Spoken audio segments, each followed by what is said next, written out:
Hey, tomorrow the Pluto goes into Aquarius. It's literally the dawning of the age of It Aquarius. sure is, and I So, can't wait. so maybe you never know. It'll be a new level of consciousness for all of humanity, and maybe things will get better.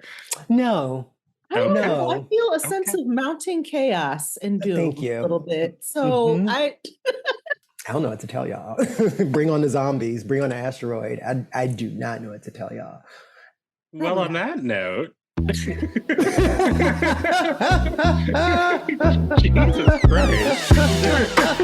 That's what I said.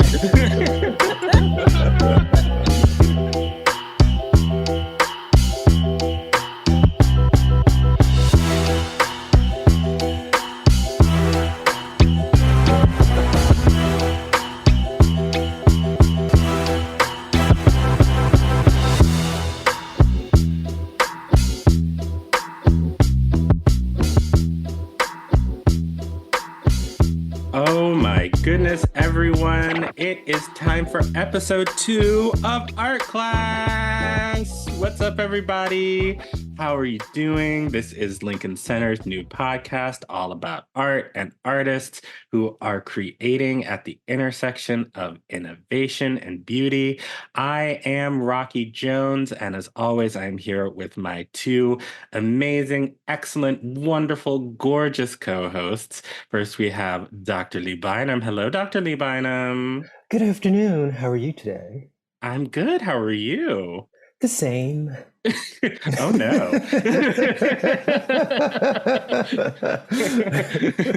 Under all that snow. Oh my God, the weather here has just taken the worst kind of turn. I don't know whose objective this was, and I also don't understand how we're having an uglier winter in New York than you are in Minnesota. None of this makes sense. I mean, sorry about it. No, you're not. I mean, if it makes you feel better, it is very, very cold. It does, because that natural Schadenfreude just kind of runs through my veins. So like I am glad to hear that there is something that y'all are going through, because It, a it few nights ago it it's was 17 unpleasant. degrees here. Do you know what I would give for 17 degrees right now? That would be warmth. That would be tropical. And of course, that voice you just heard, the lovely, the luminous Paige Reynolds. Hello, Paige. How are you?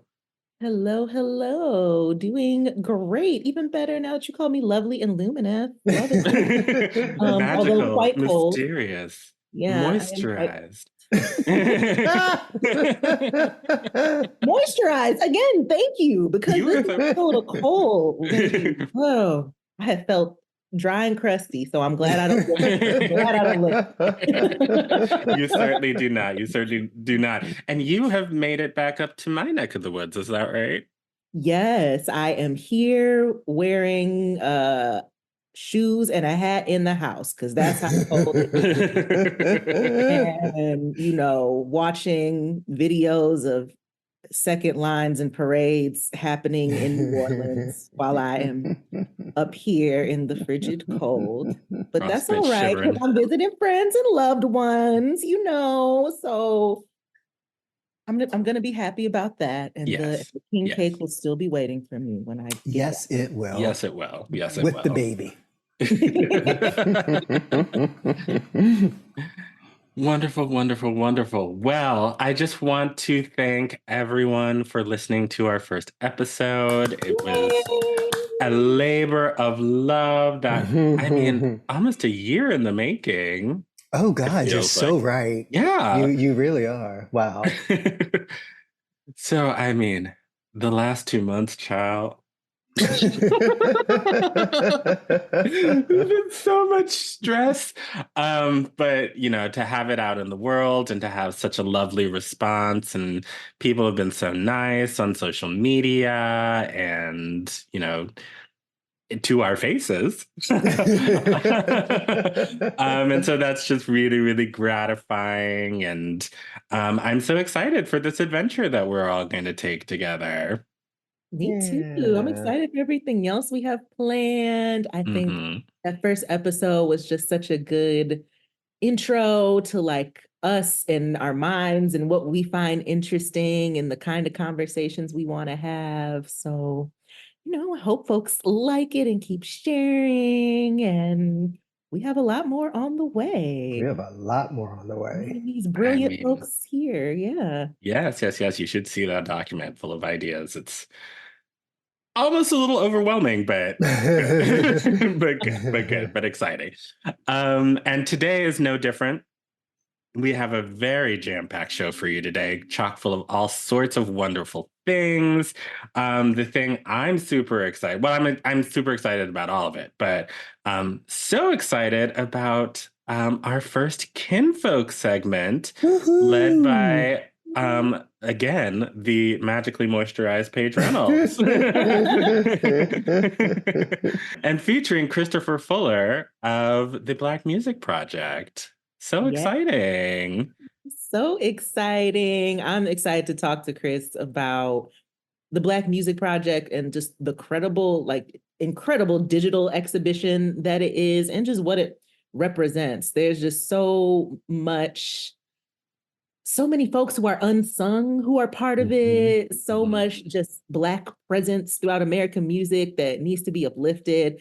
And so I know that's going to be a good conversation. It I know is. it's going to excite folks and make light bulbs go off and all kinds. That's how I felt. That's how I felt looking at the Black Music Project anyway. So I'm going to share that with the audience. Excited. Well, we cannot wait. And before that, we're going to have a conversation with the fabulous Michael Mason, who is a professor, the chair of Africana Studies at Berklee School of Music.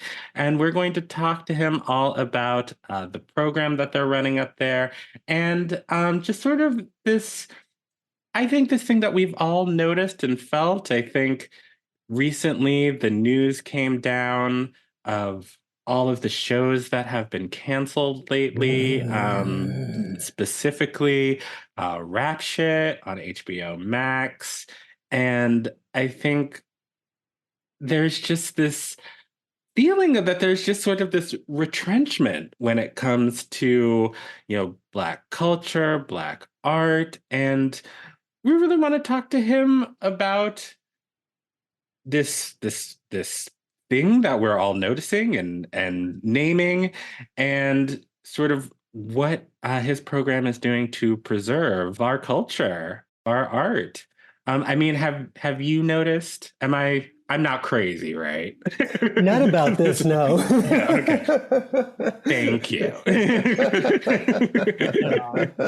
it's that whole pattern of the pendulum swings one way and then Mhm. swings hard back to the other side. And so, I mean, I remember having a college professor at Howard talk about this when I took like Blacks in the Arts. And he first started talking about it with film and like how waves of Black film and TV would go, but pointed out that like it's everything, once we have a certain amount of visibility and progress and accolades and praise, there's also a very hard backlash to that.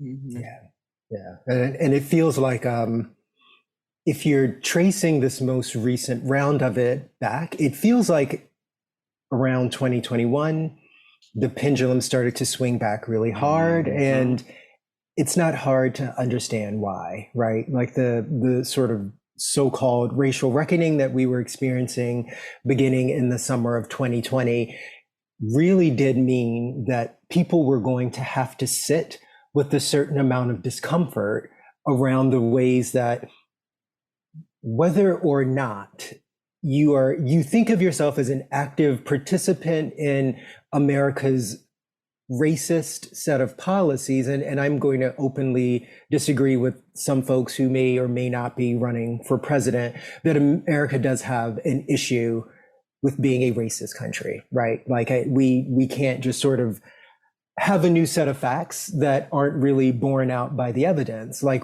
we actually have institutionalized a lot of racist policies in places, and if we don't talk about them, we have no shot at redressing them. And they don't just go away because someone says, I'm tired of really thinking about racism anymore. So let's not. Let's just call the whole thing off, right? Like that's not how this works. There are conversations that have to be had. There are things that have to be reconciled. And I think a lot of things ended up under this funny banner of CRT, critical race theory, that weren't really, right? Like people took the moment to lump a bunch of things together that were creating a lot of discomfort.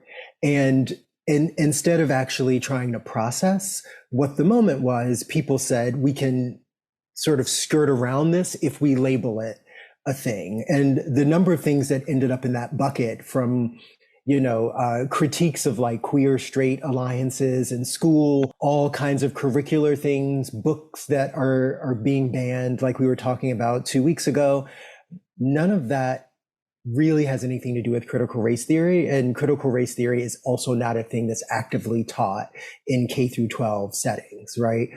But it didn't matter. And I think on the other side of it, anything that can be labeled diversity, anything that is sort of challenging the status quo, has been something that we could dismiss or could be lumped in together. And as a result, it feels like lots of things that were meant to promote or preserve aspects of Black culture have really been pushed to the side. And it's highly alarming, but I'm very excited to talk to Professor Mason today, because I think about what they're doing at Berklee as being a potential remedy to that, in the same way that the work that they're doing at the Black Music Project actually runs counter to this idea that, no, we can't talk about how we got to where we are right now. Ashe and amen. Well, I am someone, especially sort of given my 9 to 5, who has felt and witnessed this, from the front row, sort of this pendulum swing, and it's really weird how in 2020, 2021, we had all of this, oh, let's learn, let's hold hands, let us apologize for all of the centuries of oppression and violence, and let's get down on our knees in our kente cloth, and I forgot about that. and all of that insanity, where it was clear that there was a problem, and we needed to have these conversations, and we joke on the score all the time, like, oh, it's so important, it's so important, it's so important. And now here we are in 2024. Not only have all of those conversations sort of gone by the wayside, not only is it just like we're tired of talking about these things, and therefore we will never sort of redress them because like it makes me feel uncomfortable to think about this, but like now in so many places, like these things are actively dangerous. And so I'm wondering if we need to maybe just sort of have a conversation where we actually, like, once and for all, just sort of define what CRT is, define what EDI is, define all of these things, because I say this all the time, but it's like people's brains reset at midnight, and it's like all of these things that we understood very acutely just a few short years ago, things that made complete and total sense, that everyone understood that there was a problem that needed to be fixed.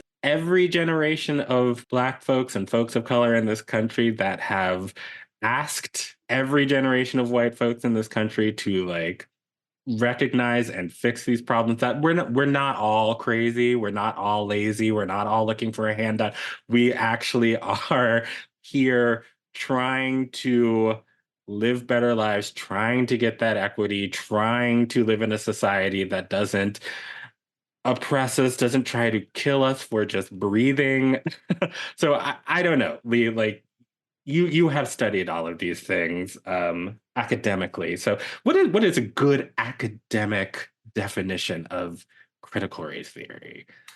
So critical race theory is just a legal framework for understanding the role that politics and economics have played in institutional racism, right? So what it does is it helps people to understand that, the thing that's been so challenging about race in America, it's not just, as you're pointing out, like a free set of ideas that are not tethered to anything. It's not just, oh, I don't like Black people, so I'm not going to buy my papers from this newspaper boy, right? Like, it's something instead that says, in our actual policies, in the ways that things were framed, they were framed in a way that disadvantaged some people in favor of others, and that there was intentionality around it, right? So if you take something like the GI Bill, right, that is generally thought to have built the American middle class, what does it mean if you are a Black veteran in 1945 who cannot use the GI Bill to get a home because of redlining, right? Like, which was legal, widely in practice, and limited where Black people could get loans for homes? Or what does it mean if you're, again, a Black vet, you're back from the war, you want to go to Ole Miss, but they legally don't have to take you because you're Black. And at the same time, the wording of the GI Bill doesn't force the government to give that money to Tougaloo or some other HBCU instead. So like, there was just a group of people that literally did not benefit from this. And it wasn't accidental, right? Everyone would have known what the laws were and what that meant. And sort of in the same way, if you think about like Social Security. Social Security was never a neutral thing. When Social Security was passed in the same time period, there were a couple of careers that were explicitly excluded, not just left out, but explicitly excluded. Porters, domestic workers, migrant farm workers, right? So if we're thinking about the 1940s, literally, who is that? It is Black women, it is Black men, it is generally Mexican men and women, Chinese men and women, Filipinos, Filipinas, indigenous people. And I'm using those terms specifically because depending upon where you were geographically, there were, ethnic enclaves that people were very much experiencing as being disruptive, right?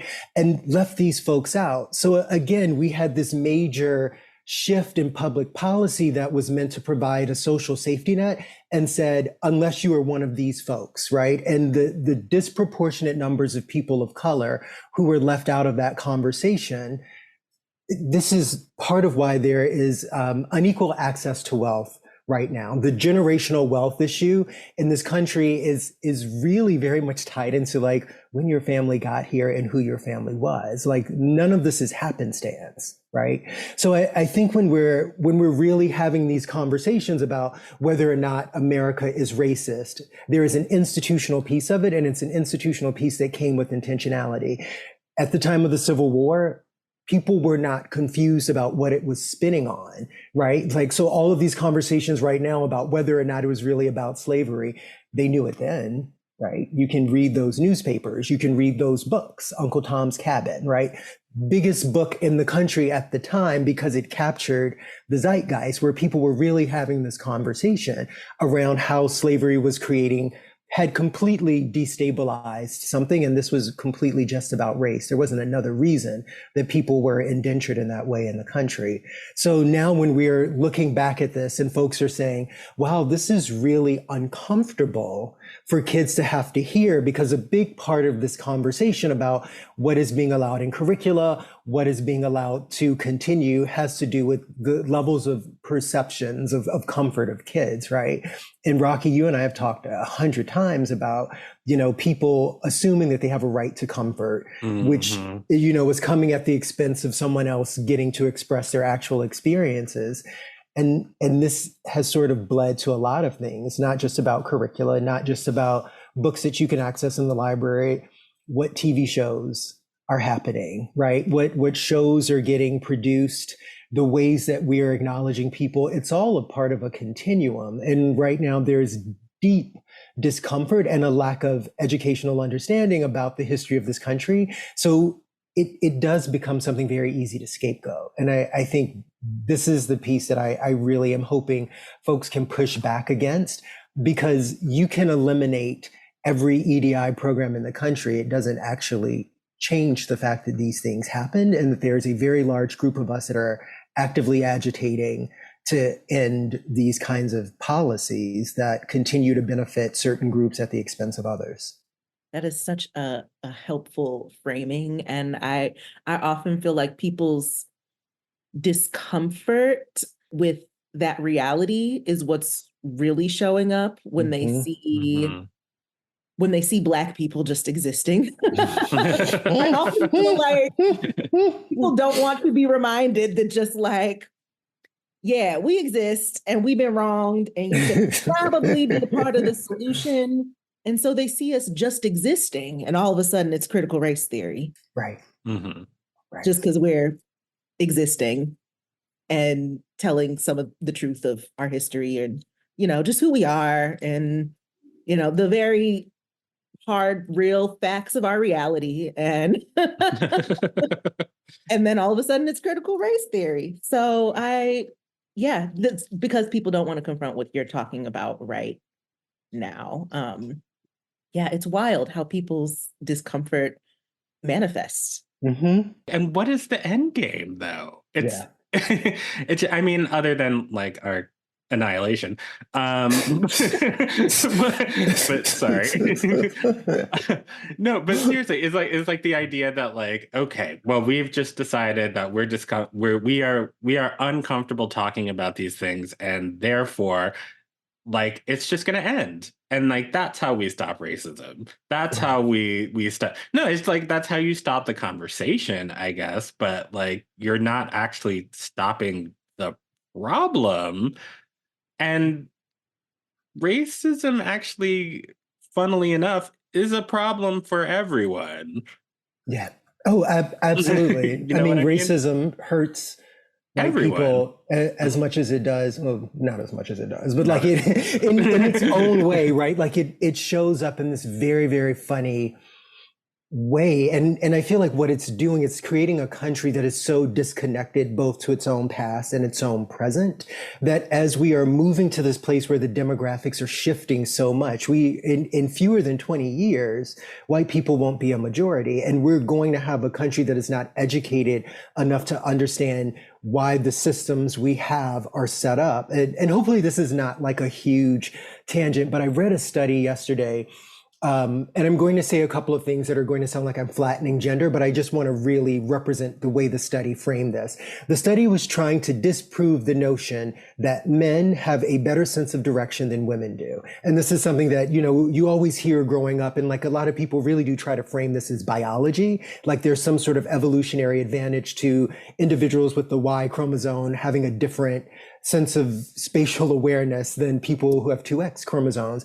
And instead, what the study demonstrated is that because boys are more likely to be encouraged to play outside than girls, it just means you grow up with a different sense of direction, right? And stuff like this is very interesting to me, not just because of where I feel like I sit in the whole, you know, gender binary, but also because I have a terrible sense of direction. And I've always wondered what that was about. I never played outside. I went outside like twice when I was a kid. So like this whole thing started to make a lot of sense. But the fact of the matter is there are all of these things that are just completely socially constructed that we're constantly trying to like, you know, couch in this language of this is just what is. This is what nature has intended. This group of people is good at this or are the beneficiaries of this because it's just reality and not because somebody at some point either did a thing or constructed a narrative that explains this in a way that's advantaging one group over another. Like the ways that these kind of things show up, from jokes on sitcoms to actual the way evidence is presented at trials and cases of like vehicular manslaughter, right? Like this is, all of this is relevant because we live in a country where our perceptions shape the actual systems and institutions that we have. And I think this is why it was so easy for so many people to sort of latch on to this thing that like, you know, Dr. Claudine Gay did a thing, as opposed to was participating in the same system in the same ways that anybody else is. And that the critique, the application of the critique is what was different. Like I literally just went through grad school 15 minutes ago. I remember like how these conversations show up and around whom over a lot of the same stuff, right? And that's, again, this is perspectival, but people talk about it as if it's like biological or just is. And I think this is also very uncomfortable to have to understand. I may be a part of a group that is benefiting from something because somebody constructed a narrative that said we get to have this. And these are all the ways that it fell together at somebody else's expense. And it's still happening. Just because the narrative was shaped 500 years ago doesn't mean that the benefits were locked in time. This is not about 1619. All of the stuff about, Social Security, this is in the 1940s. Our grandparents were alive, right? So this is not distant history. This is right now. This is right now. I mean, my parents were alive Right. in the 1940s. Yeah. Yeah, but I guess that shows how old I am.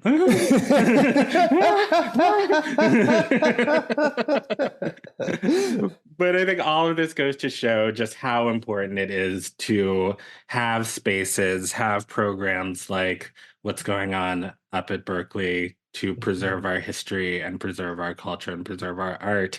So I cannot wait for this conversation with Professor Michael Mason. And why should we? Let's get right into it. Who needs delayed gratification? I'm just saying. It's 2024. So we will be right back with Professor Michael Mason.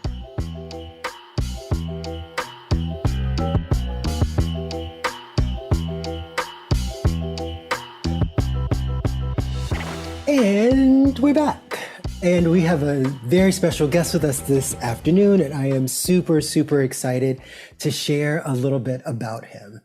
Michael C. Mason is the newly appointed inaugural chair of the Africana Studies Department at the Berklee College of Music. Woo-hoo! In his role, Dr. Mason collaborates with all Berklee campuses and learning environments regarding the impact of the global African diaspora on arts and culture.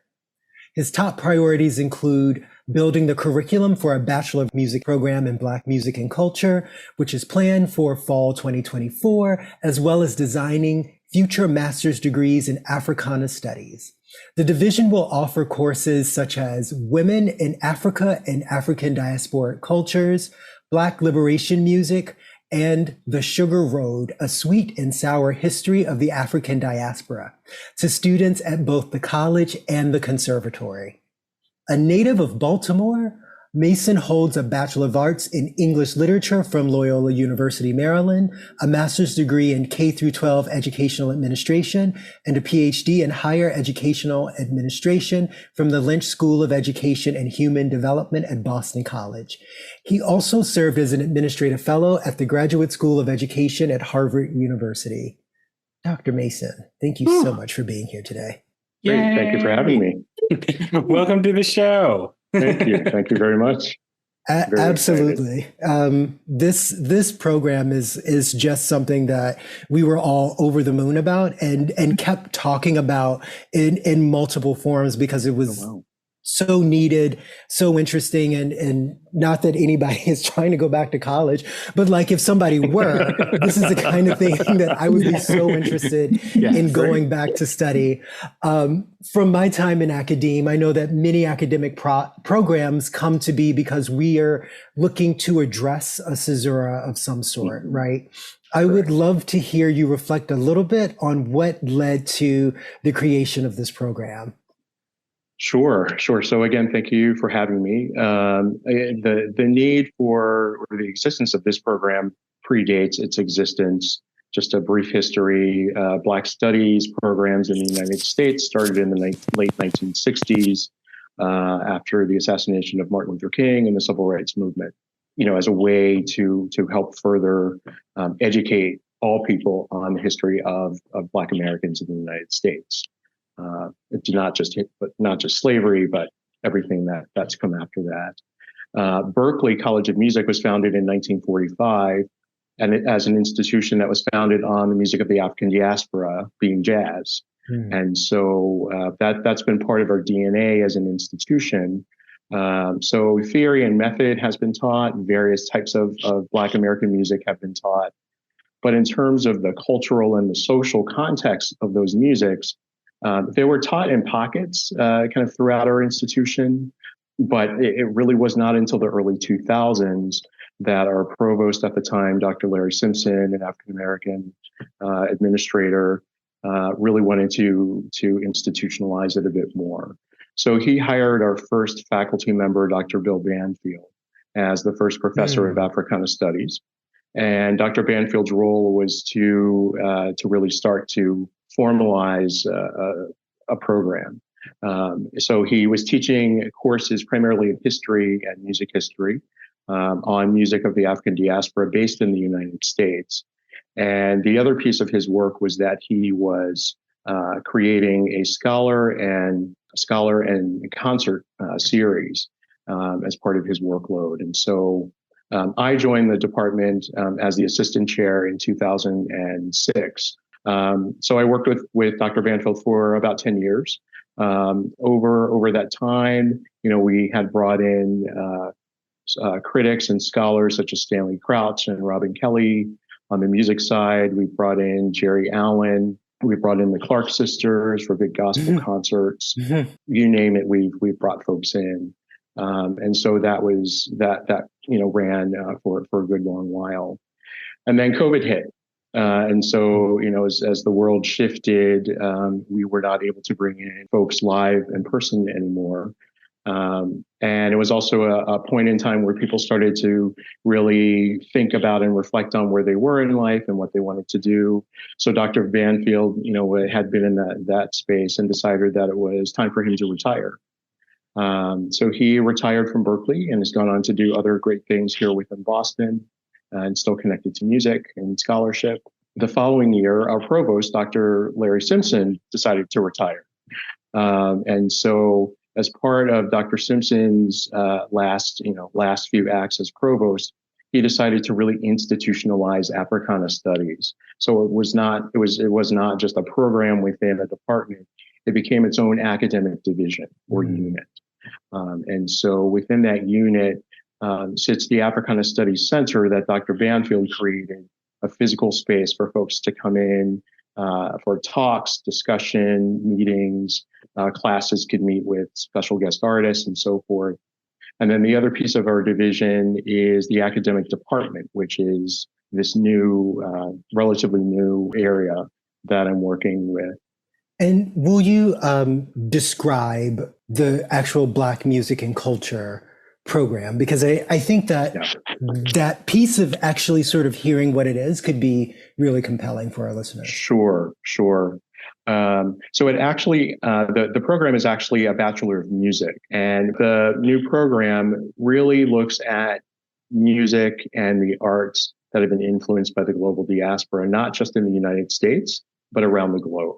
And primarily through looking at the social and cultural context of a diaspora, the social context and cultural context of dance, theater, and music, which we refer to as creative Black expression.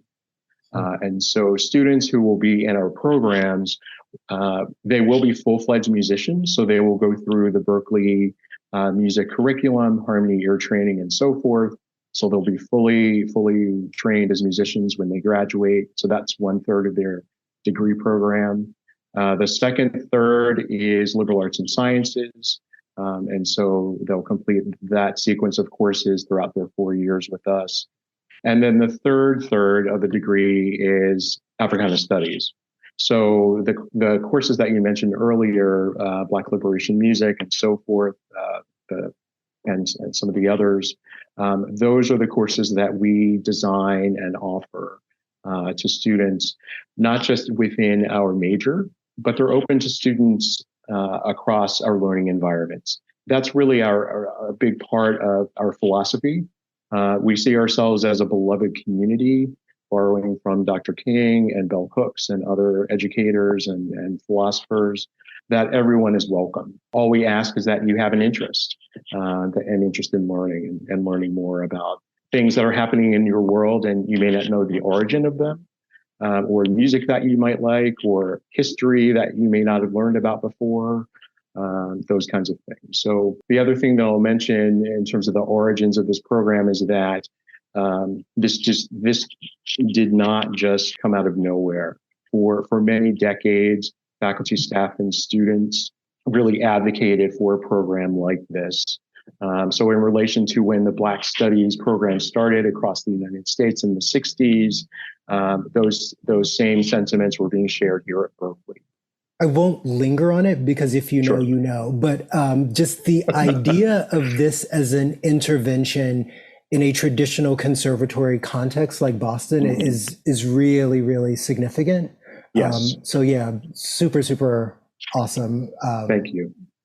Yeah, we did some research and some homework. No other conservatory within the United States is really offering anything like this. And our relationship with the conservatory is that conservatory students, will have a BFA or Bachelor of Fine Arts in either music, dance, or theater, but they can minor in Africana Studies. And to our knowledge, no other conservatory is doing anything like that. So we're very proud of that. I'm just in awe listening to you because like that, what Lee said, if I were to be going back to school, right. Well, we have events that anyone can, they're open to the public, so you don't have to be a student to engage with what we're doing. So. Yeah, I'm like, can I audit a class or something? I'm especially caught on you talking about the diaspora and this being a really diasporic look at Black music. And I think often, just because we're based in America, Berklee is based in the United States. And sometimes when people are talking about Black folks' contributions to music, it ends up being very United States kind of central. Can you talk about a bit just why it's important that this program is connecting parts of the diaspora and really telling the complete story? I know we're always talking to each other, always have been. I think of Blackness as being borderless, but can you talk about just why that's so important in our music education? Sure. The continent of Africa is where civilization began, and that's proven through anthropology and other disciplines. It's the start of human civilization, and so as folks left the continent either willingly or unwillingly, they took their cultures with them. I think a big thing to remember is that the continent of Africa is not monolithic. There are multiple countries, multiple cultures, multiple traditions that exist. And so as we moved from the continent throughout the globe, we took those things with us. We took seeds of foods and plants with us. We took our stories, we took our traditions and our customs. And so it's important for folks to understand how those customs and cultures were kind of added to other existing cultures and created something new. And that's something that our Sugar Road course, it's called the Sugar Road, the Sweet and Sour History of the African Diaspora, really focuses on, in particular, South America. And so as the transatlantic slave trade was happening for sugar plantations in particular in South America and other crops, Brazil and other parts of South America received sold African slaves. Those folks were there and mixed with the indigenous folks. And so over time, mixed in terms of culture and foods and all those things and histories, created something new. And so it's important for folks to realize that. And not just South America and the United States, but parts, Europe and Asia. There are elements of those cultures that can be traced directly back to the continent of Africa. And so it's important for folks to understand that folks from Africa are not and should not be seen as separate and apart from, but we've been a part of human culture as long as it's existed. And so what we try to do is help students look at the specific contributions, the mindset, the traditions. In our institution, it's primarily through Black creative expression and the arts, But we also offer history classes, and we'll offer courses that look at politics and other dimensions of culture to help folks better understand the influences, the positive influences of African cultures. I have a follow up to that also. Sure. Did you find that in your own like music education, like did you find that same kind of interconnectedness, and like in which ways is this maybe different or the same from how you were taught Black music or the history of Black music? Sure. So full disclosure, I'm not a trained musician. My background's education, but my avocation is music and the arts. So for me, this role is really kind of the melding of two of my favorite worlds. But growing up and hearing music classes, all of that, no, those things were not discussed. I don't even know to what degree people even knew about that when I was growing up way back in the 20th century. No, we were just taught that this is the song, this is the music, here's the composer, here's the tune. Yeah.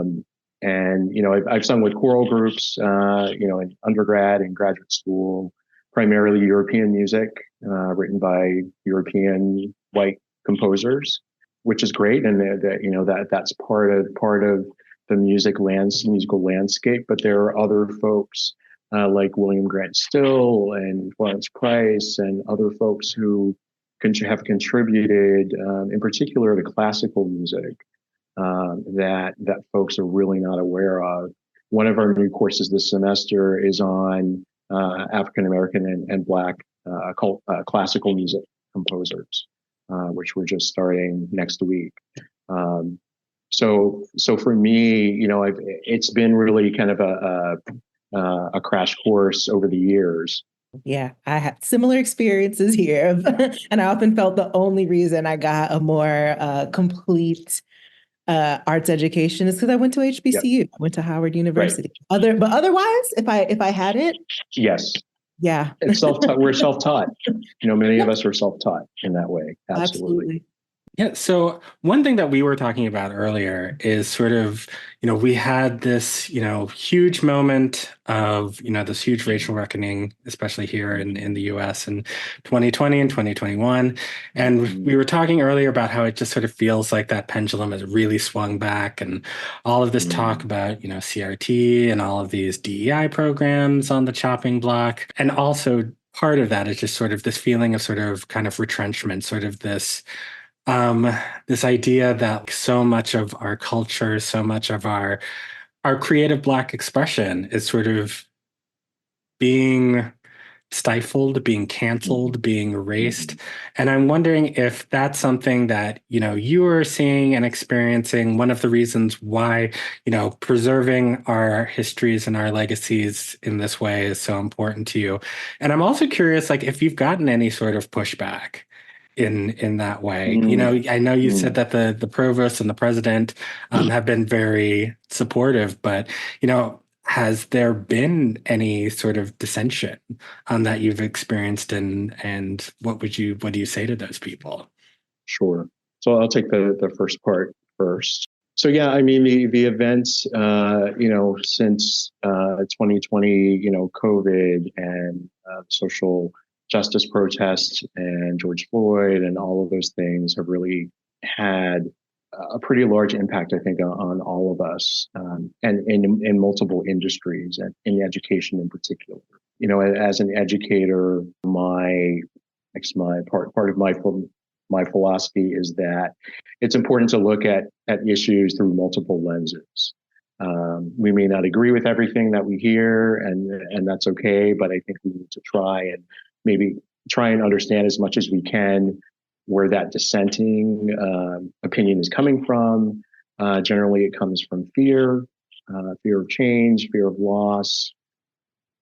I think because of all that's happened, it has really helped to inspire me more and more to do the work that I'm doing. I feel like everything that I've done in my professional career of working in nonprofits and K-12 teaching and working in colleges and universities. All of that has really led me to this point in my life and my career, to create something that is lasting and something that helps people understand the larger story, the larger history.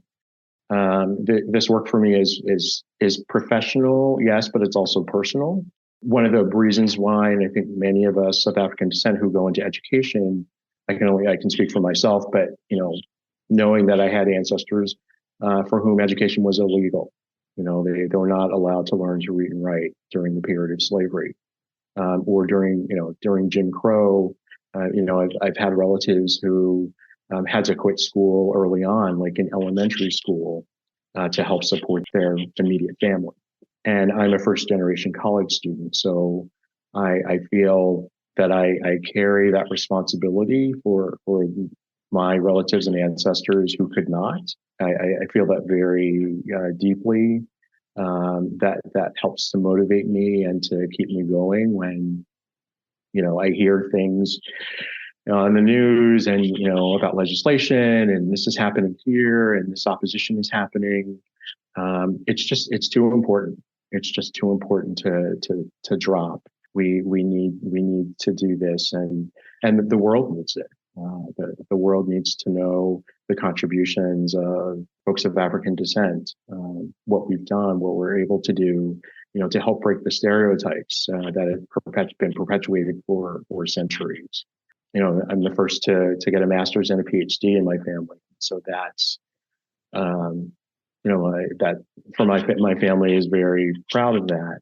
But looking back, I know that they were intelligent enough to do this. They just didn't have access, and access is another piece of this. Providing access for all students to learn about what we're offering is huge. It's the college experience, and so in college you're there to learn about things that you didn't know about before, to be challenged in a caring way, in terms of you may not have heard about this, or you may not know this dynamic, or you may not know that this group of people created X, Y, and Z, or created this new art form. And so, our goal is to have, students who not only know the history and the influence on the arts, but also folks who can analyze an issue or a problem, people who are critical thinkers. Again, folks who can look at an issue through multiple lenses and have a better, bigger understanding of those things. And that's always been a part of my educational philosophy long before the events of 2020 and COVID happened. But it's because of those events in 2020 and after that really fuel what I'm doing. And it's not that I didn't have the passion before, but looking at what's happening on the ground and in the world, it makes me that much more excited and motivated and dedicated to the work that we're doing. And we've gotten feedback from students and folks on campus who have said it's about time. We're founded on the music of the African diaspora. It's about time for this to happen. I think that in terms of pushback, I've not received any direct pushback, but I have had encounters with folks who wonder if they belong. Like, can they be part of what we're offering? We offer an event every year. It's in its second year now, called the Black Joy Block Party in September. And it's a welcome event for new faculty and staff to campus. It's a welcome back event for those of us who are returning. And it's not just for Afro-diasporic folks, but it's for everyone, no matter what your background is. There's a brand new student, this was September a year ago, who heard the music and saw folks gathering and dancing and just really having a great time. It was a great weather day, so we were outside, and the student said, "Can I join? What is this?" And I said, "Oh, it's our Black Joy Block Party." And he said, "Can I join?" And it took me aback a bit. And so I said, "Well, tell me what made you ask that question." And he said, "Well, I'm not of Afro-diasporic descent. That's not my background, but I'm really interested in learning. I love Black music, and I really want to learn more about that and the culture behind it and the influences. And I said, you are more than welcome to join not just this event, but anything that we offer. So anything that you see with Berklee Africana Studies on the flyer, or on our advertising, you and anyone else is more than welcome to join. So it was a real reminder for me to really repeat and repeat and repeat that we are for everyone. There's enough sentiment in the world where people are siloed and just kind of hang out with the folks who look like them, or maybe same socioeconomic background, or raised, the same way. We need to break out of that. Like we need to break down those barriers, and we really need to be open to learning about folks who were not raised like us, folks who don't look like us, folks who may not think like us, because we all have positive contributions to make. We're all valid. We all need to be validated in our humanity. And that's underneath all of that, it's really about humanity. There is something really beautiful about this idea that the doors are open to everyone, right? Like I feel like in this political climate where it feels like everybody has to stake a position, that's not a thing that you hear, that is not a sentiment that you hear a lot. And I feel like there's a way that the very existence of this program is a marker of success around the idea that we get to be here, right? And that as many people seem like they're committed to this project of silencing certain voices, like we do need programs like this to say, no, this is important. It's important to talk about, to study, and to preserve this knowledge. Is there anything that's coming up that's really exciting or special that you want to make sure that everybody knows about? So I think I mentioned Dr. Karen Walwyn and her recital on Florence Price. That's coming up in February. At the end of our semester, we're having our first annual Africana Studies Symposium. 2024 is the centenary birthday of James Baldwin. And so that is our theme. And our guest speaker is Dr. Eddie Glaude. During COVID, he wrote a book about his reflections on James Baldwin during the George Floyd period and during COVID. So he'll speak to folks about that. And then he has a brand new book that's coming out in April about kind of everyday heroes. So folks like Ella Baker and some other folks who saw a need and addressed it. And then they just kind of became legendary. That was not their intent. They were just addressing what the need was at that time, but made a huge impact on society. So he is going to talk about that book as well. So we're reaching out to folks, connecting with other Africana studies, Black studies, African American studies here in Boston, and also across the country. A big part of my work that first year was to really reach out to colleagues to find out what they were doing, how their programs were set up, and then for me to reflect on how do we make this Berklee, very, very Berklee. And for us, it's about the arts, but also infusing history and culture and all of those things. We also advertise everything that we do on Instagram. So Berklee, BERKLEE _Africana is our handle, and you can find anything that we're doing there, from advertising new courses to events to guest artists who are coming. We've had lots and lots of students, visit that site. Well, that sounds incredible. So beautiful. First of all, I just want to thank you for all of the work that you're doing, because it's so incredible and so impactful, and it's going to make such an important change in the future in creating a more inclusive and accessible world for artists and everyone, really. So, I mean, thank you for the work that you're doing. Sure. And thank you And thank you so, so much for being a part of our show. Everybody go check out the Africana Studies program at Berklee. And we will be right back with the morning announcements. Thank you, Dr. Mason. Great. Thanks, everyone. Pleasure.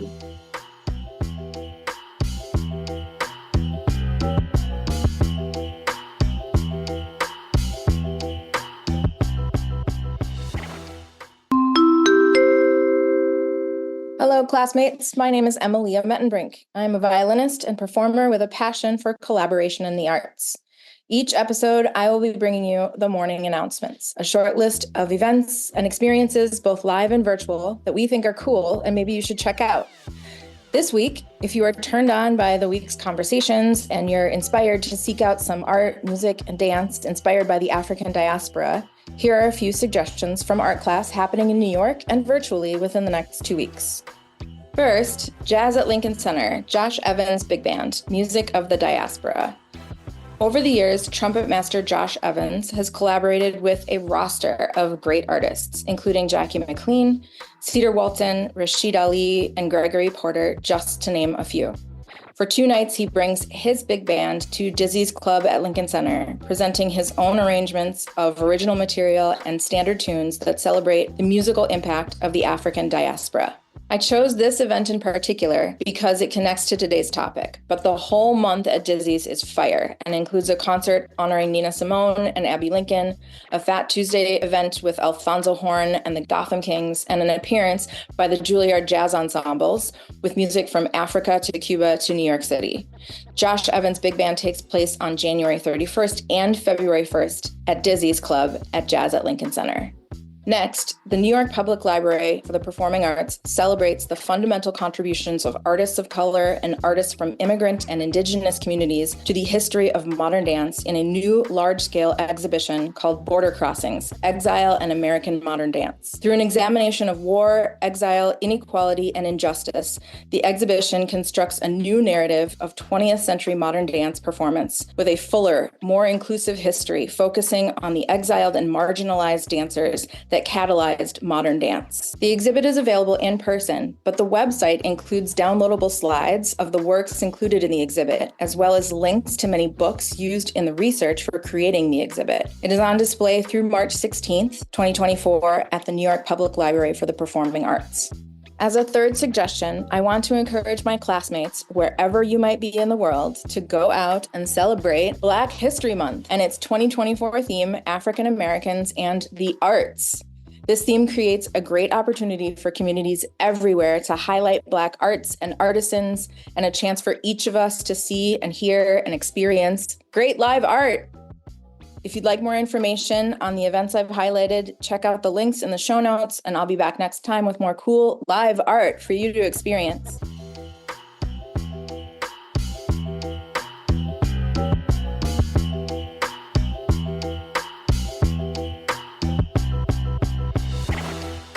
All right, everybody, welcome back. Class is back in session, and it is time for a little segment I like to call Kinfolk. Kinfolk was created out of love for the arts and culture of the Black diaspora, but especially a love for how it connects us all, how we've created all these different, beautiful, resilient, creative traditions throughout the diaspora, but they still lead us back to that common African root. And today we're going to be talking about that in terms of music, highlighting the Black Music Project and its founder and director, Christopher Fuller. Yay, welcome. Christopher Fuller is the founder and director of the Black Music Project, an interactive exhibit celebrating, promoting, and preserving the idea that the history of Black American music is the story of America. Christopher is a well-known graphic facilitator, illustrator, and visual storyteller, and the owner of Griot's Eye Inc. He is considered one of the graphic facilitation community's leading innovators and pioneers, having worked in that unique industry for 30 years across 5 continents and nearly 20 countries. Mr. Fuller originated the Black Music Project idea in February 2018 when he sketched out the major musical genres birthed by African Americans in the drawing seen in the Black Music Project's introductory video.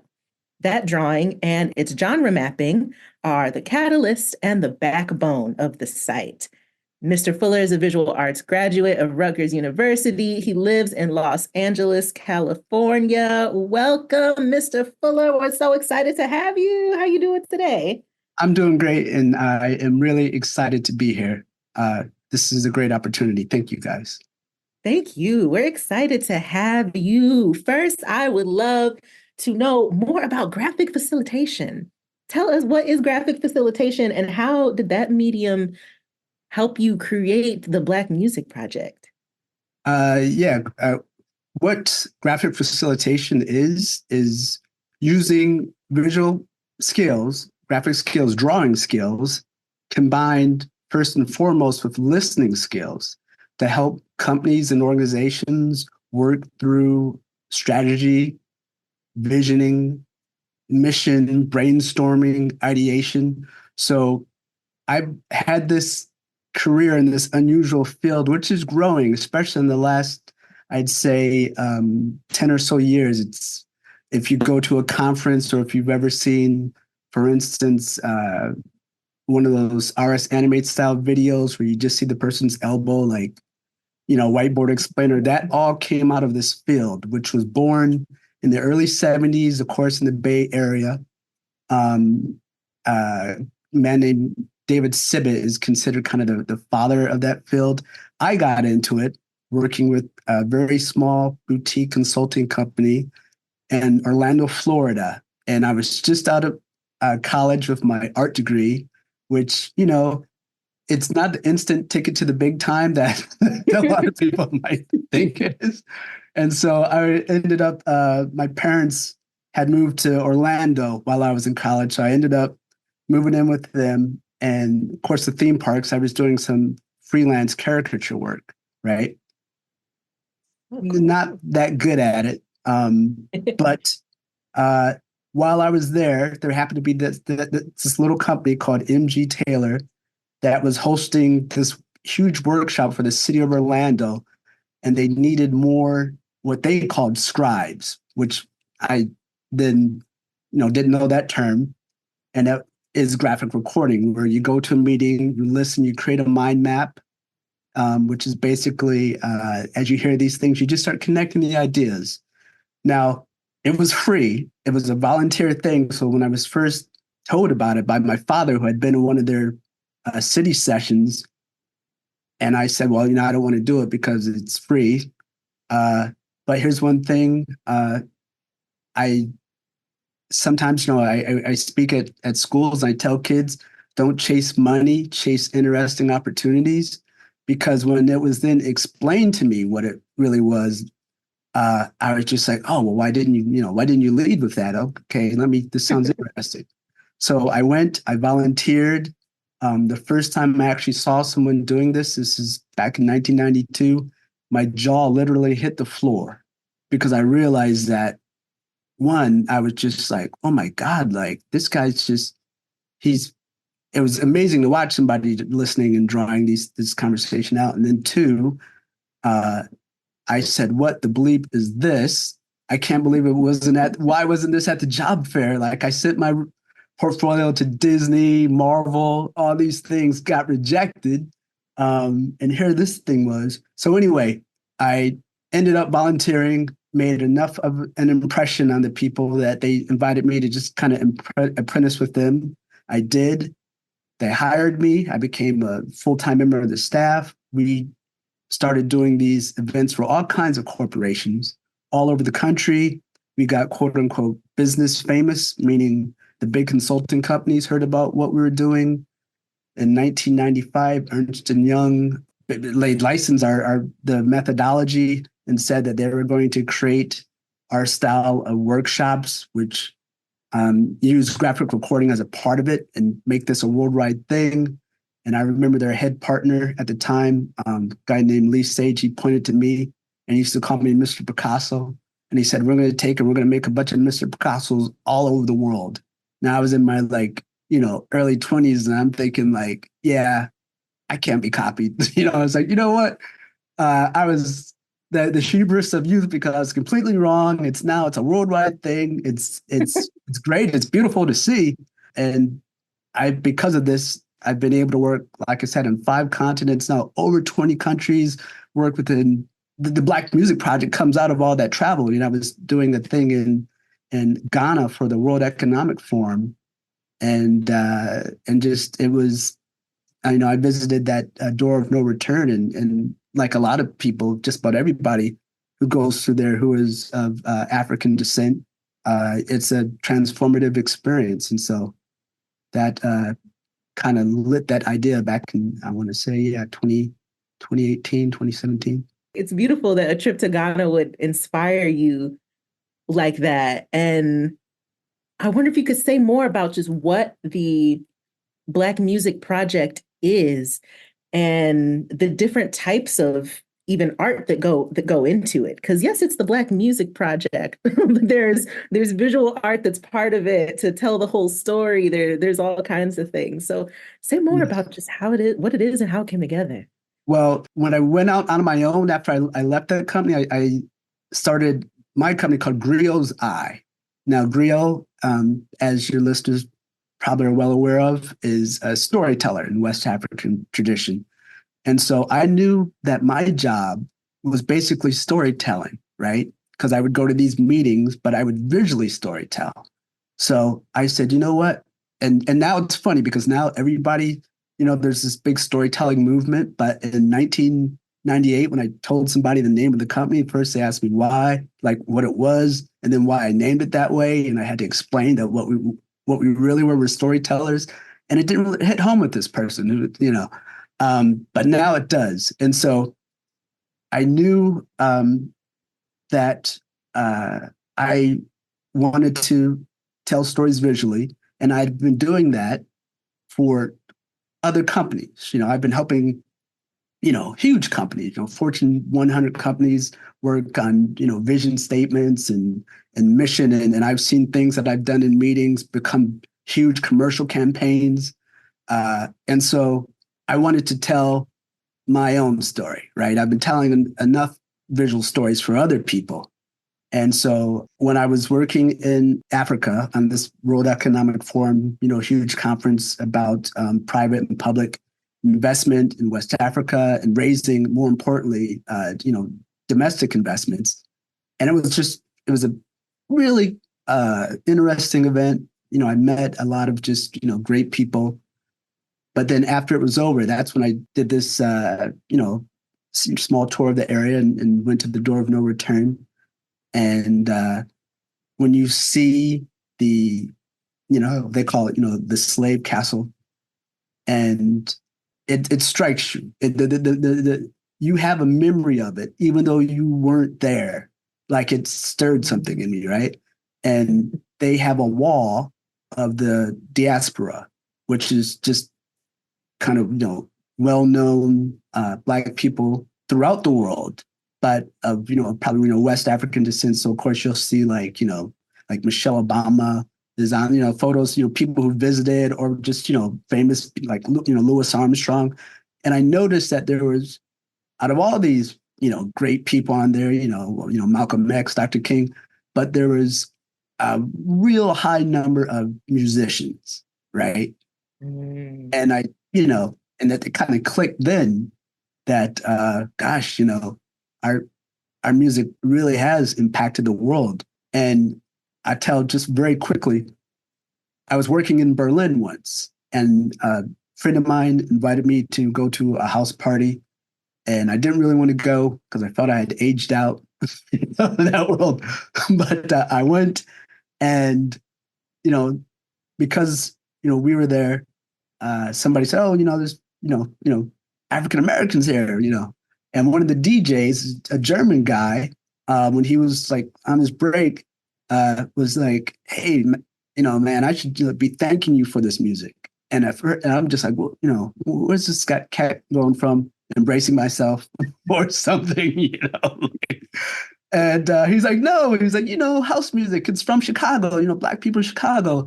And I was just like, well, he's right. But if I went back to America, how many people would know that house music comes out of Chicago, right?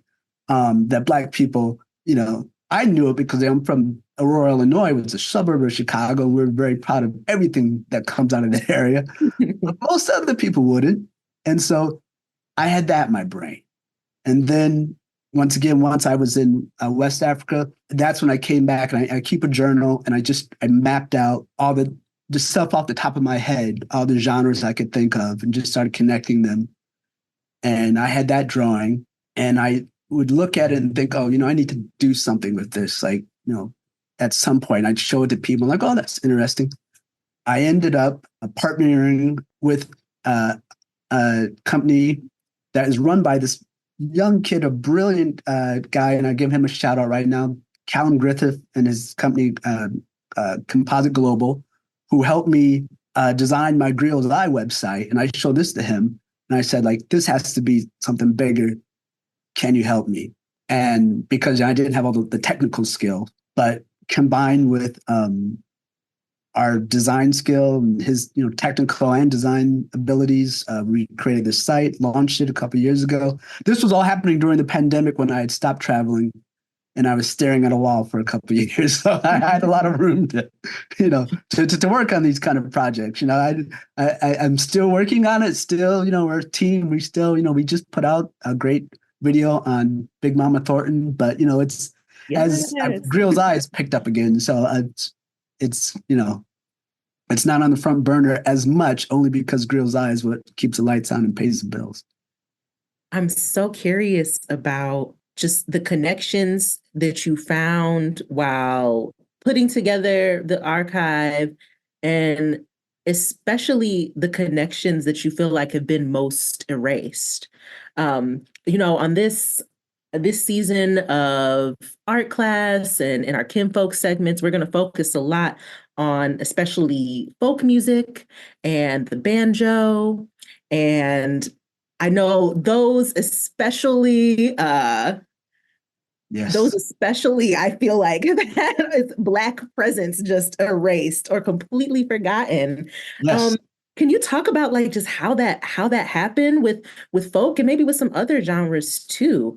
And I see like there's some information you had on the past slide about just how like the percentage of African Americans here and just how much we have contributed to Black America, to music as Black people, to all of American music as Black people. Well, what I like to say is, having done all this travel, is that if you take Black culture out of America, it doesn't have its own unique identity, or at least separate from Europe, or one that wouldn't be nearly as impactful, right?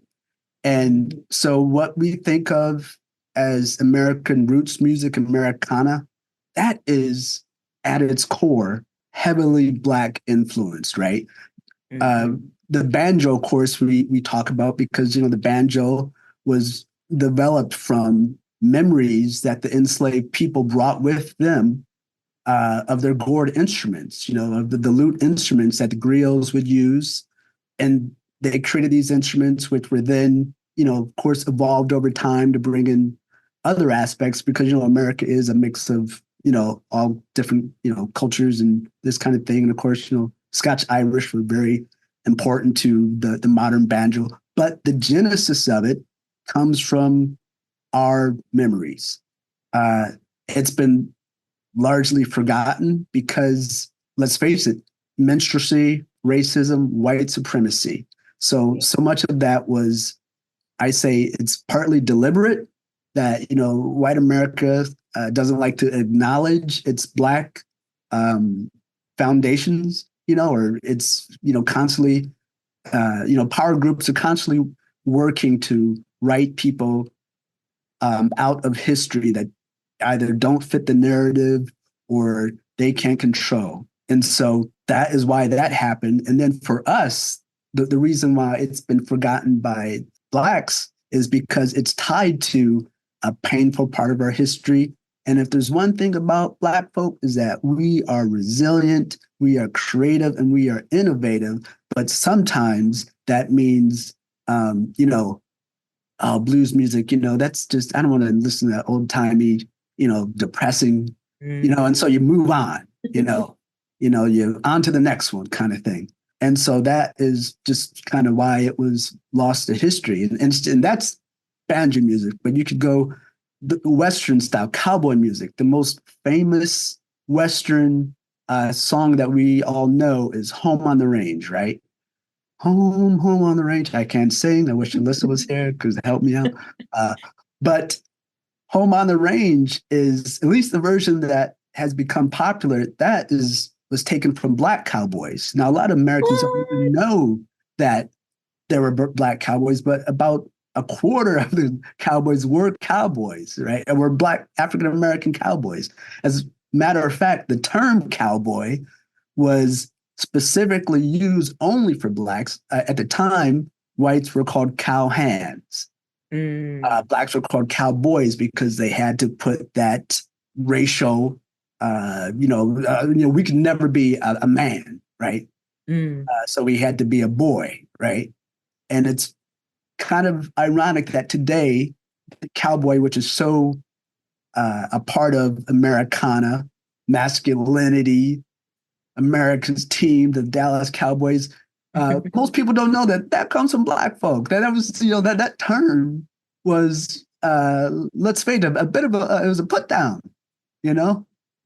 But here we are. So it's a running theme throughout history, and I could go on, but I'll stop here. Oh my gosh. I did not know that about Home on the Range. I knew about Black Cowboys, but not about Home on the Range. Wow. And so I think too about just how Black folks in our creation just seem so boundless and borderless and, keep creating new things, which is beautiful. But what do you think we lose when we don't hold on to the things that we've created in the past, and especially if we're not teaching it to future generations? Well, that's why the Black Music Project exists. We want to keep that memory alive as a living memory, because I say that without it, the new art that's created, one can get, let's face it, especially as we get more and more into the digital world. We cover the aspect of up to the beginning of the new millennium, right? Because one, I say that, you need a 20 years perspective to really examine something, right? And so I say, without keeping these memories alive, you lose a piece of yourself, a piece of your heart, your culture. Things can get stale creatively. Things can get too a copy of a copy of a copy without that original. It's not as vibrant, right? It's not as engaging. And I don't get me wrong, I love a lot of the music today, but there is a lot of, especially in the mainstream R&B, hip hop, a lot of it that is controlled by the bigger record companies. Some of it is a little stale. It's a little repetitive. Everybody's chasing the dollar. I would always tell my nieces and nephews, just like, y'all don't know about harmonies. Y'all don't know about, I mean, like, gosh, don't even get me started, because then I get off my lawn, you kids. No. I mean, that's so true though. And I mean, there's I think at the time that we release this, it'll still be recent, but thinking about even like Mos Def's most recent comments about Drake and hip hop and hip hop. I mean, of course, people took the sound clip and made it about Drake, but it was really about hip hop as a whole, and about the roots of the genre, and about it being people's music, and what happens when the people's music becomes commercialized and capitalized on by people outside of the community. That's really what it was about. Yeah, the internet is and social media in particular, it is I call it a CSM, context smashing machine. So it's like, oh, just the headline is all people. Did you hear? Did you see? Just like, well, slow down now. But no, I saw Most Steps comments, and he was, he's right on. Yeah. I also, when I think about like Black folks in American music and really Black culture in general, among African Americans, I think we don't, I mean, it's part of the overall miseducation, but I think we don't always see our connection to other parts of the diaspora and how they've always been in conversation with each other. The music of the Caribbean is right there in conversation with us. We're creating it together. So can you speak to how that like diasporic aspect shows up in the Black Music Project? Yes, it's funny because just recently we do a lot of posting on one of the new social media sites where we post these storytelling threads. It's Spoutable because you can tell stories there. So I was telling a story about DJ Kool Herc and the birth of hip hop, for the 50th anniversary, and telling, making the connection. He was a Jamaican immigrant who brought the memories of the sound system culture in Jamaica.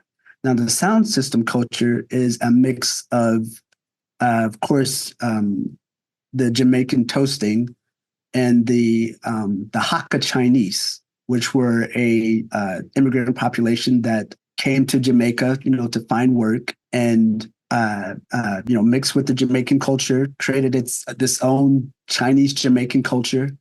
And I grew up in New Jersey, so I had some friends of that culture. Shout out to my friend Vic if he's listening. Anyway, I posted this story, and somebody they commented like, "Oh, what are you talking about? Hip hop born in the Bronx." I said, "Well, yes, I didn't say all. I'm making a connection. I'm not trying to take away from." The catalyst of it. I'm just trying to show that Jamaican culture, right, mixed with that Chinese Jamaican culture. I mean, there's this crosstalk that's going on all the time. Afro Latin music, right? The most the person who we consider most is Dizzy Gillespie, the African American man, though, who saw those threads, incorporated that South American thread. And really helped explode that genre, across the world. When in all the travels that I've done, I realized how much influence that we have. Right, I did a bunch of work in Italy, and there is an Italian hip hop community, and that struck me. It's just same thing in Asia. I mean, but basically everywhere I've gone, we are. And Black people, I always say, you will be shocked. You're going to go to Antarctica or something, and there's going to be a brother down there who's DJing and like from that one little small seed that so yeah, you'll always be shocked at how these connections just continue to grow and flow. Yeah. We're so much more interconnected, and things aren't as bordered as we think they are.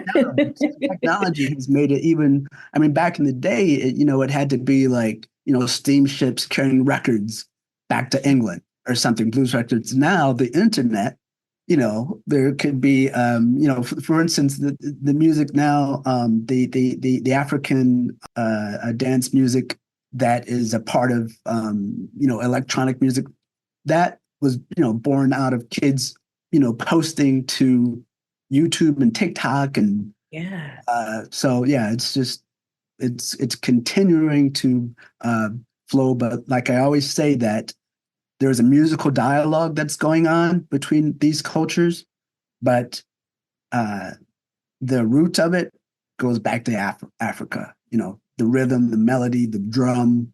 That's the root of it.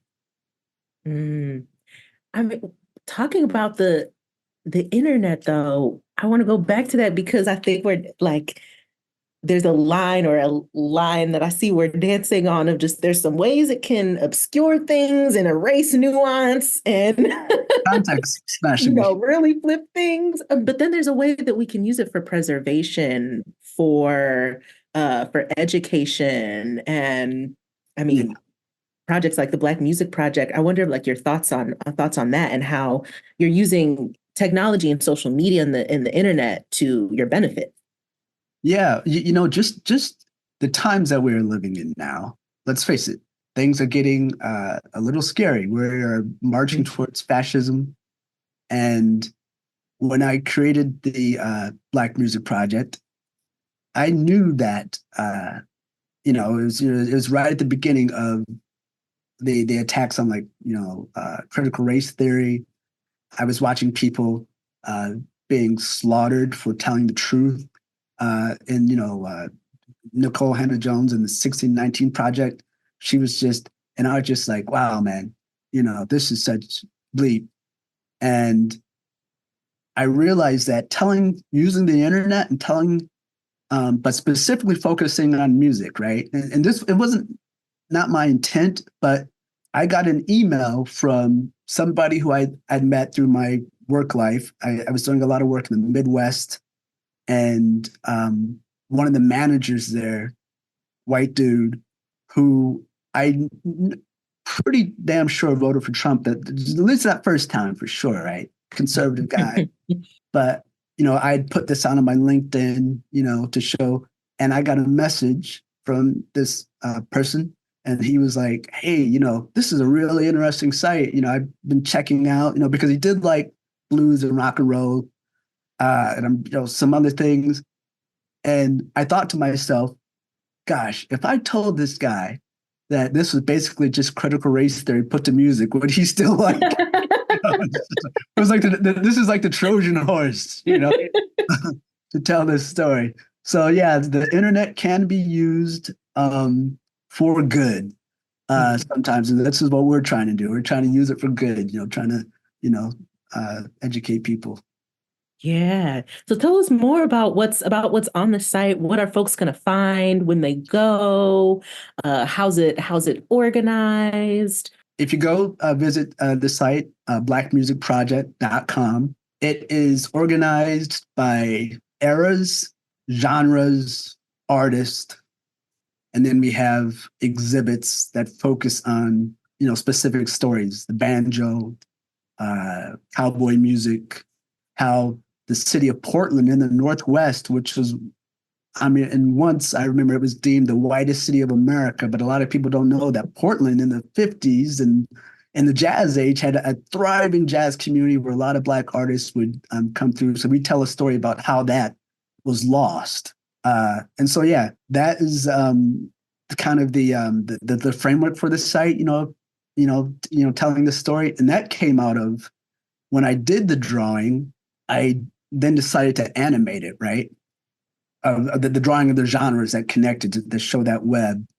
And it's just this little 1 minute drawing, but showing just the drawing and the connections was one thing. But when I added a timeline to it, when I rearranged and made it so that the genres, then I said, now it's a story. Now it's not just like the original drawing, which is just like a web, but putting the timeline so I could see like, okay, this pre-Civil War era, then late 19th century, early 20th century, mid 20th century, civil rights era,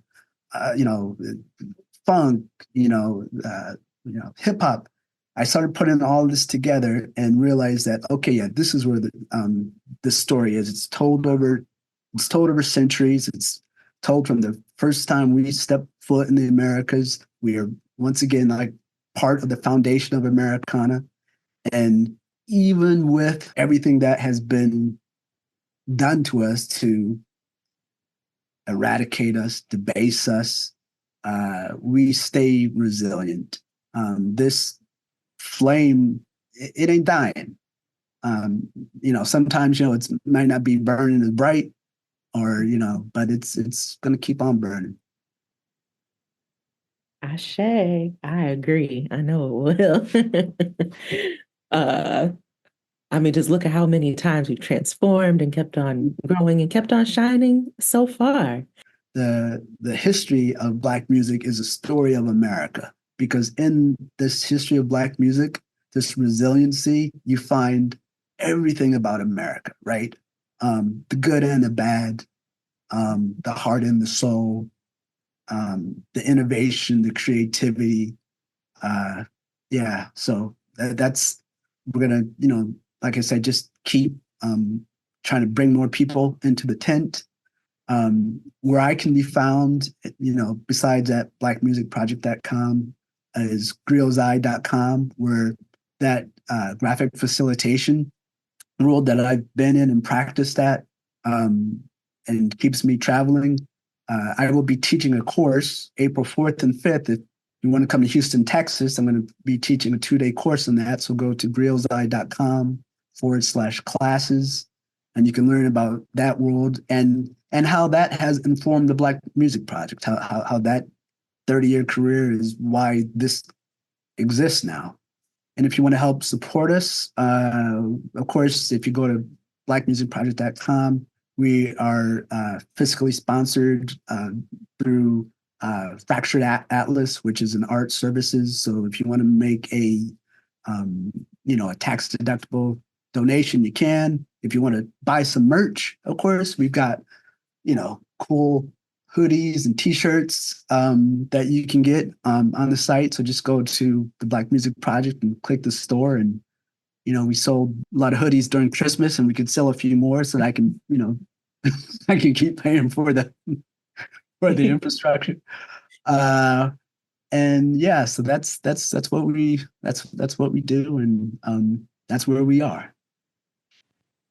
I want to thank you so much, still so much, for being on the show today. I appreciate you and you emphasizing that the story of Black music is a story of American music. It's intertwined. Can't tell one without the other. I want to encourage everybody again to go to blackmusicproject.com. Check it out. Tell your friends, tell your kids, tell your grandma, tell your neighbor, buy a hoodie, buy one for yourself, buy one for them. And we appreciate you so much, Christopher. We will be back, everybody, with the next part of the show.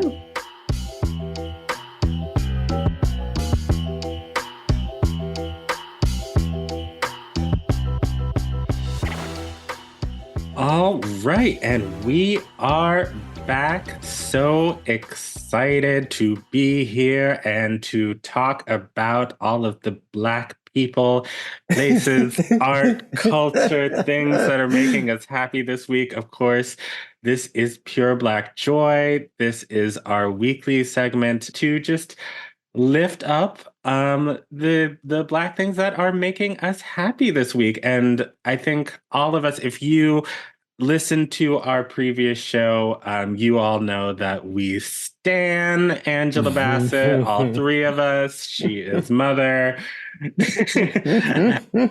And Mother won an honorary Academy Award recently, and we just want to lift her up and honor her, and just it makes my heart happy. Just after all of the exceptional work that she has done, after all of the exceptional art that she has gifted us, all these decades. Yes. I'm just I don't know. I'm just over the moon for her. It's just amazing. Yeah, so deserved, so overdue. Overdue. It just really, really overdue, but it felt satisfying, right? Because, she's been nominated for everything, 2 nominations for the Oscar, 7 Emmy nominations. And I feel like she's one of those people that everybody gets how good she is. and when I talk to people, especially, maybe like friends who are white who don't necessarily follow every Black movie, and they'll be shocked, like, what do you mean? And I thought Angela Bassett had an Oscar. I'm like, no, it just seems like she was supposed to, right? Mhm. Like there's no justice in the world when you kind of sit with the fact that no, Angela Bassett or Cicely Tyson or James Earl Jones, these people, no. So we take this, right? And we acknowledge it. And we also say that, she won, 15 NAACP Image Awards because we kept seeing something and kept having to say, no, this is it. We get it. You are everything. We love you and we will celebrate you even if everybody else isn't. And so it felt very personally satisfying. Yes. And I love and appreciate, Angela and other artists who, when they get that recognition, the NAACP awards, the Soul Train awards, the very Black awards, and they're like, yes, this is to be acknowledged by my people. Mm-hmm. That's it. I love it. I think she has done that, and at the same time, I know it must be wonderful for her to be acknowledged like that in a room full of her peers, her industry peers, and I think we all want that for her too. And so it's so exciting. Yeah, to know that she's been an icon among Black people. What you can't say nothing bad about Angela Bassett ever in front of a group, in front of Black people. No, we'll fight. We will all fight you. Absolutely. It would be a dangerous thing to do. So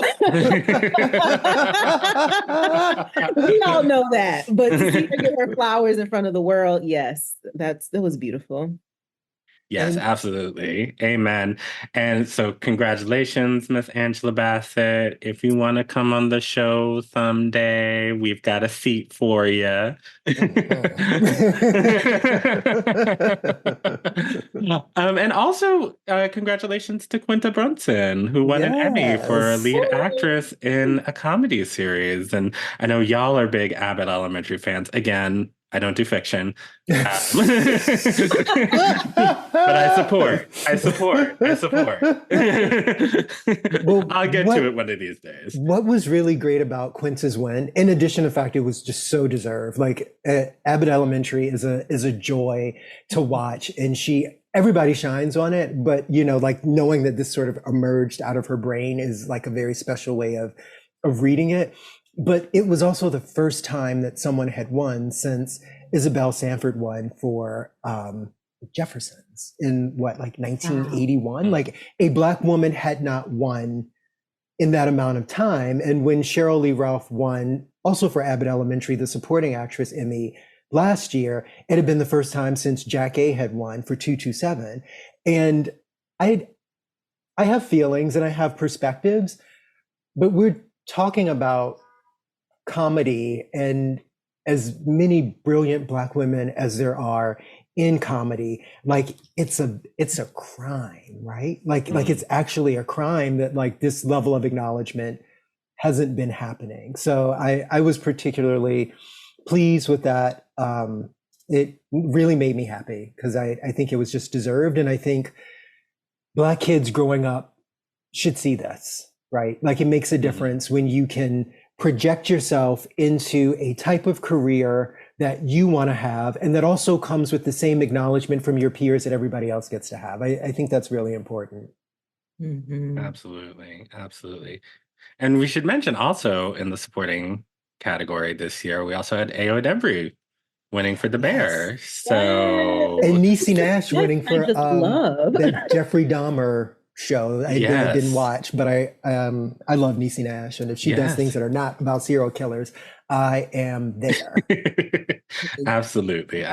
Well, congratulations to all of those amazing, talented Black actresses. Thank you for making us happy, bringing us some joy, making us proud this week. And thank you to all of you out there for joining us for another episode of Art Class. This has been so fun. I'm so happy we get to do this. And as always, subscribe, leave a review, tell your friends, all that fun stuff. But yeah, we'll be back in a couple of weeks and can't wait to get into more shenanigans with all of y'all. So we will see you then. Bye, America. Bye-bye. That's dismissed. Class dismissed. Oh, I like that. Class dismissed. Yeah, I like that. It's cute, right? Thank you so much for checking out Lincoln Center's art class. The show is hosted by Lee Bynum, Paige Reynolds, aka Mabole Inawale, and me, Rocky Jones. The show is produced and edited by yours truly. Our artwork is by Patricia Sanchez Navarro. And our music is Dope Skeletons by Frequently Asked Music.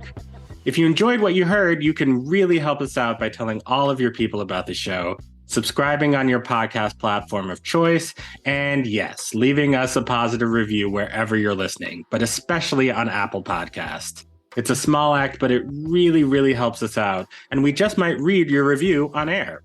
If you'd like to learn more about the show, please visit the art class page at lincolncenter.org, follow all of Lincoln Center's various social media profiles, and feel free to reach out to us anytime at artclasspod@gmail.com. We'll see you next time, and until then, class is dismissed.